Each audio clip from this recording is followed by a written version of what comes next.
Mwanaume kama wewe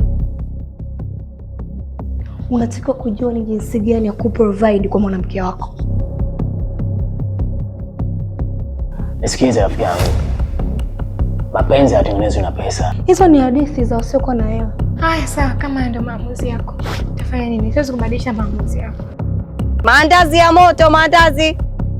Watu wanakuambia kitu hichi ni kizuri kwako, lakini moyo wako unakataa kabisa. Yeye kila kitu kwake ni hisia. Hajielewi. Kwani hajui maisha yetu si basi tu afanya makusudi?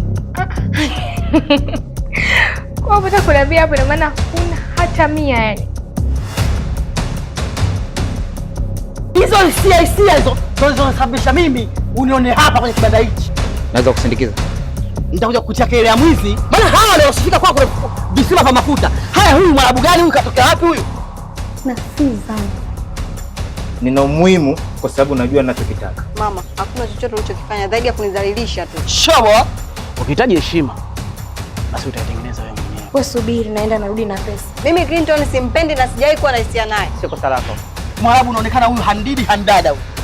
Haya, mwarabu. Namba hela kidogo nikanunue mchele hapo, kata kilo 1.5.